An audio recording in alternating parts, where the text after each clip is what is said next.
नमस्कार दोस्तों, स्वागत है आप सबका जैन इन्वेस्टर्स यूट्यूब चैनल में। आज हम एक ऐसी कंपनी का स्टॉक देखने वाले हैं जो भारत में तीसरी सबसे बड़ी होटल की चेन है या फिर श्रृंखला है, और इस कंपनी ने पिछले एक साल में अपने इन्वेस्टर्स को लगभग 70% का रिटर्न दे दिया है। दोस्तों, ये शेयर है दोस्तों लेमन ट्री होटल्स, जो काफी सुर्खियों में रहा है पिछले कुछ महीनों से।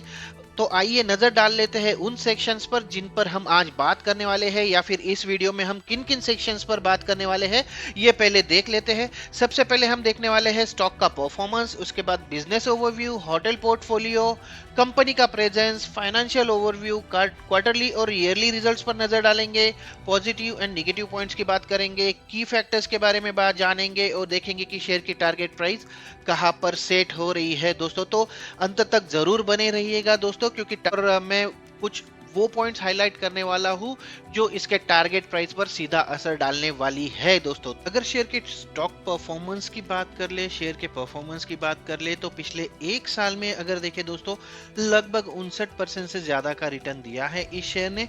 हालांकि अगर देखें तो पिछले 17 जनवरी से लेकर एक वक्त ये अपने इन्वेस्टर्स के पैसों को 2 गुना से भी ज्यादा कर चुका था, 102% का रिटर्न दे चुका था। लेकिन फिर जैसे ही चीन में कोरोना ने आहट दी, तो यहाँ से देखिए लगभग 103 की लेवल से या फिर 100 रुपीज की लेवल से ये लगभग 72 की लेवल पर आ चुका था, और लगभग 29% यहाँ पर डाउन हो चुका। तो काफी वोलाटिलिटी इसमें नजर आ रही है दोस्तों।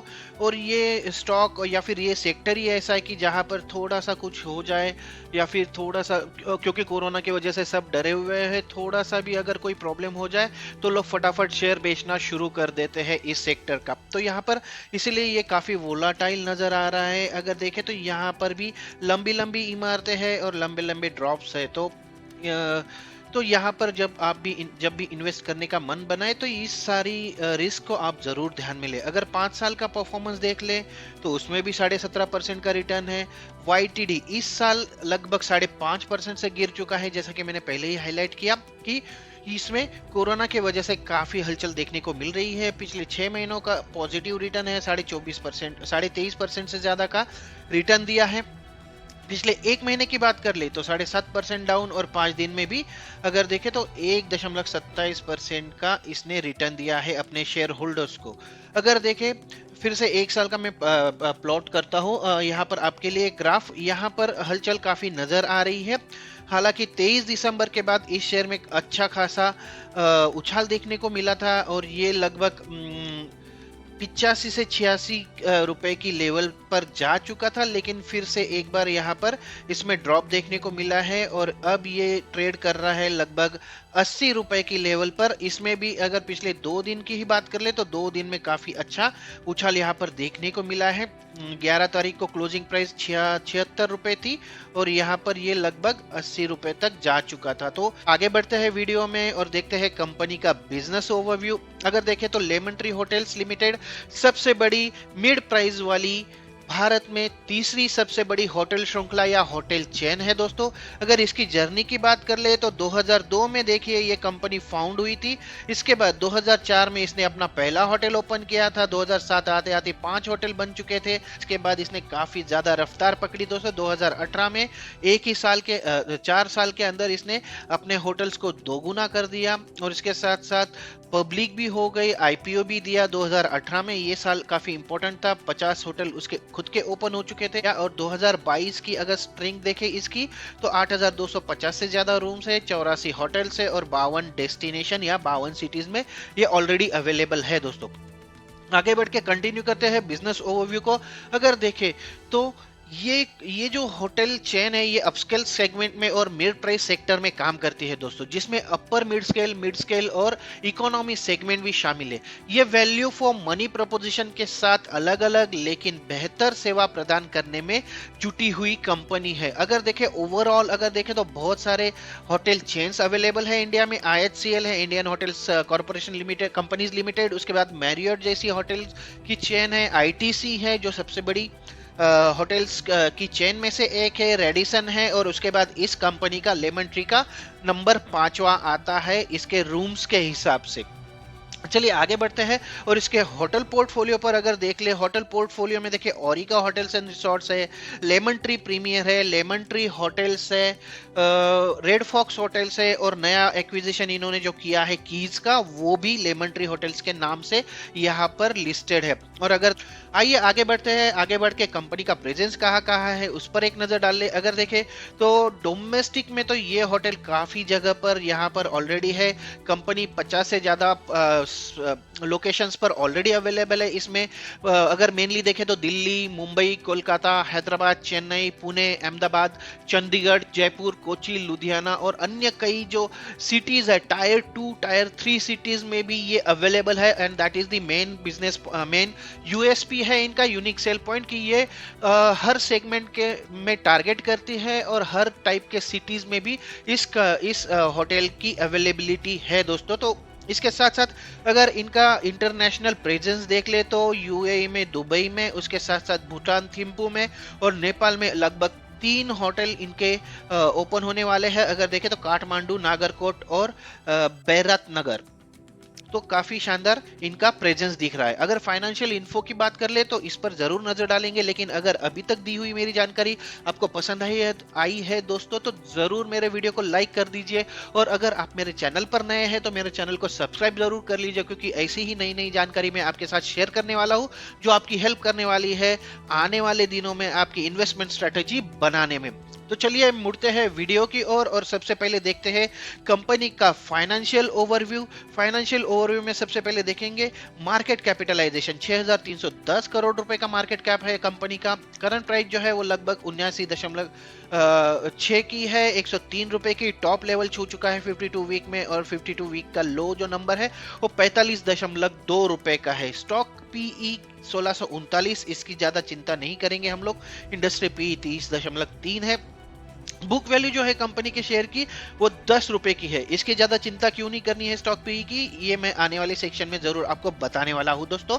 आरओसी और आरओई की भी ज्यादा चिंता हम नहीं करेंगे, क्योंकि ये भी आने वाले सेक्शन में हम जरूर डिस्कस करने वाले हैं। डिविडेंड नहीं दे रही है कंपनी, और ये एक थोड़ा सा मुझे खटक रहा है दोस्तों, लेकिन जरूर पिछले 2-3 सालों से कंपनी को प्रॉफिट नहीं हुआ है तो डिविडेंड ऑब्वियसली नहीं देगी, वो बात अलग है। फेस वैल्यू जो है कंपनी के शेयर की वो लगभग 10 रुपए की है।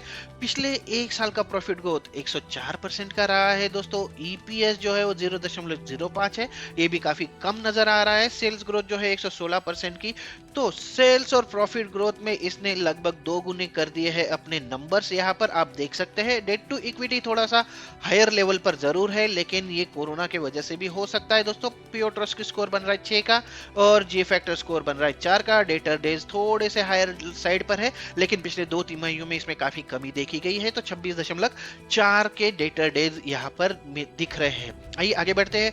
आगे बढ़ के Q2 FY 2023 के हाईलाइट अगर देखें तो रिवेन्यू जो रहा है वो लगभग 197 करोड़ रुपए से थोड़ा सा ज्यादा रहा है, पिछले साल से 28% अप है। इबिडा अगर देखें तो 94 करोड़ रुपए रहा है, जो 91% अप है पिछले साल से। इबिडा परसेंट की बात करें तो 47.8% है, तो 1567 पॉइंट्स अप है, यहाँ पर बेसिस पॉइंट अप है। यहाँ पर काफी ज्यादा ध्यान देने की जरूरत है दोस्तों। 15% का इंक्रीज हुआ है इबिडा मार्जिन में, इबिडा परसेंट में। पैट की बात करें तो 742% अप हो चुका है, ये 1904 करोड़ रुपए है। पिछले तिमाही में इसमें निगेटिव था, तो 742 को थोड़ा सा इग्नोर कर सकते हैं हम लोग। कैश प्रॉफिट की बात करें तो 44.4 करोड़, 168% ये अप हो चुका है। और कॉस्ट ऑफ डेबिट में भी 134 बीपीएस की रिडक्शन यहाँ पर देखी गई है, और ये रहा है 8.28%। आगे बढ़ के देखते हैं क्वार्टरली रिजल्ट डिटेल में। अगर देखें तो ईयर ऑन ईयर में इसमें 29% की बढ़ोतरी देखी गई है। Q2 FY 20 में 152.8 करोड़ रुपए का रेवेन्यू रहा था, जो अब 196.7 करोड़ रुपए हो गया है। अगर क्वार्टर ऑन क्वार्टर पिछले क्वार्टर के मुकाबले 2% इसमें बढ़ोतरी देखी गई है, जहां पर Q1 FY 2023 में इनको 192 करोड़ रुपए का रेवेन्यू मिला था, जो अब हो गया है 196.7 करोड़ रुपए। इबिडा की बात कर ले तो पिछले साल के मुकाबले 91% बढ़कर ये अब हो चुका है 94.3 करोड़ रुपए, जो पिछले साल 49.4 करोड़ रुपए था। इसके साथ साथ इबिडा पर पिछले Q1 FY 2023 के साथ कंपेयर कर ले तो इसमें भी 2% क्वार्टर ऑन क्वार्टर बेसिस पर बढ़ोतरी देखी गई है और 92.6 करोड़ से ये 94.3 करोड़ रुपए हो गया है। इबिडा मार्जिन में जैसा कि मैंने बताया कि पिछले साल के मुकाबले 1567 बेसिस पॉइंट की बढ़ोतरी देखी गई है। 32% से ये हो चुका है अब 47%, तो 15% से ज्यादा हो चुका है। यहाँ पर जरूर पिछले तिमाही के मुकाबले इसमें थोड़ी सी कमी देखी गई है और 48.2% से ये 47.8% हो चुका है EBITDA margin percentage wise. Cash profit में 16.6 करोड़ के मुकाबले ये रहा है 44.4 करोड़, जिसमें 168% का उछाल देखा गया है और पिछले क्वार्टर के मुकाबले 42.9 करोड़ रुपए से 44.4 करोड़, तो इसमें भी 4% का यहाँ पर उछाल देखा गया है क्वार्टर ऑन क्वार्टर बेसिस पर। तो काफी अच्छे आंकड़े यहाँ पर नजर आ रहे हैं। अगर ईयरली रिजल्ट्स की बात कर ले तो ईयरली रिजल्ट्स में हम देखेंगे रेवेन्यू फ्रॉम ऑपरेशंस पिछले साल का रेवेन्यू रहा था 2517 मिलियन रुपीज, उसके बाद हो गया 4022 मिलियन रुपीस। तो यहाँ पर काफी अच्छा उछाल यहाँ पर देखा गया है कंपनी के रिवेन्यू में। दो गुना तो नहीं बोलूंगा, लेकिन 70 से 80% का यहाँ पर रिवेन्यू इंक्रीज हुआ है, लेकिन प्री कोरोना लेवल से ये अभी भी कम है दोस्तों। तो यहाँ पर इसमें काफी पोटेंशियल्स है। अगर देखें तो अगले 1 या 2 सालों में ये 6000 करोड़ रुपए अगर क्रॉस कर ले तो मुझे ताज्जुब नहीं होगा दोस्तों। 6000 मिलियन रुपीस, सॉरी। आइए देखते हैं इबिडा। इबिडा भी मिलियन में है, 1440 मिलियन रहा था 2018 में, 1787, 2019 में 2500 मिलियन छू गया था ये 2020 में, लेकिन कोरोना के दौरान 745 मिलियन रुपीस का इनका इबिडा रहा और वो बढ़कर हो चुका है 1479, तो इसमें लगभग 2 गुना हो चुका है पिछले साल के मुकाबले। आइए आगे बढ़ते हैं। कैश प्रॉफिट की बात यहाँ पर जरूर करेंगे।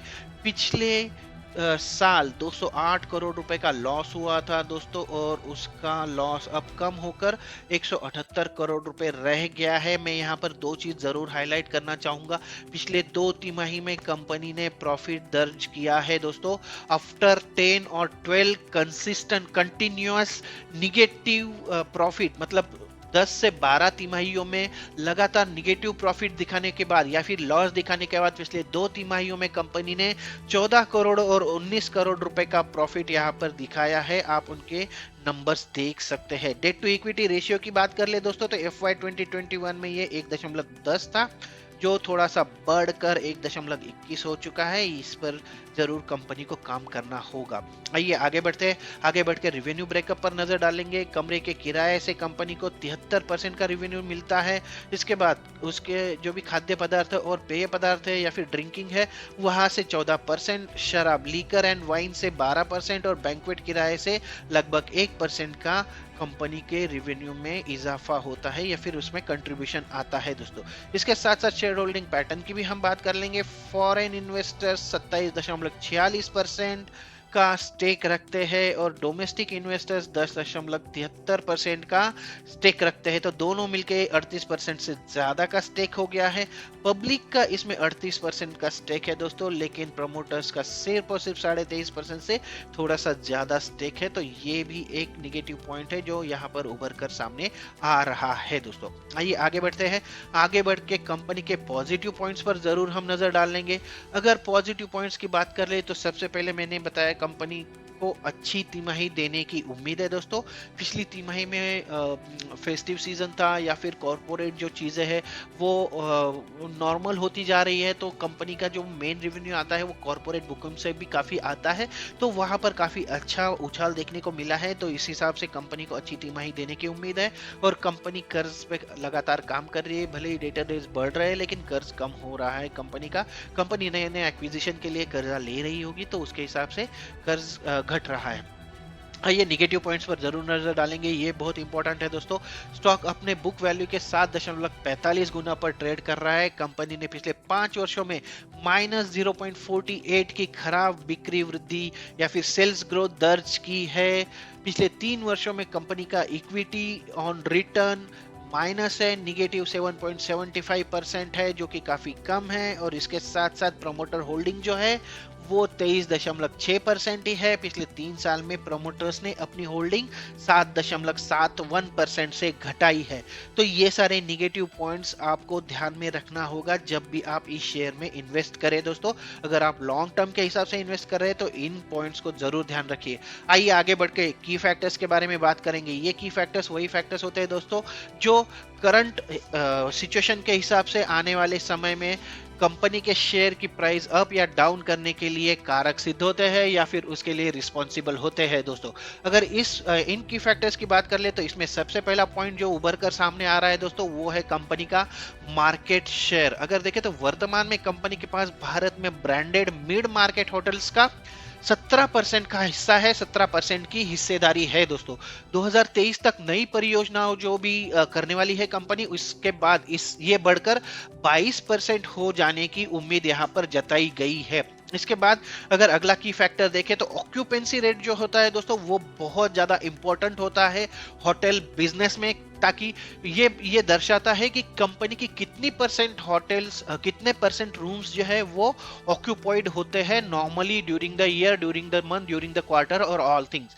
तो पिछले 5 वर्षों में जो ऑक्यूपेंसी रेट था कंपनी का वो 70 से 80% का स्ट्रॉन्ग ऑक्यूपेंसी रेट था। उसके साथ साथ 2020 में लॉकडाउन के दौरान अगर देखें तो ऑक्यूपेंसी का स्तर जो है या फिर लेवल जो है वो लगभग 30% के करीब आ गया। तो सीधा सीधा 50% का यहाँ पर कंपनी को नुकसान हुआ था। 50% तक ये नीचे गिर चुका था जो अब बढ़ रहा है दोस्तों। इंडस्ट्री की तुलना में कंपनी की रिकवरी फिलहाल थोड़ी सी स्लो है।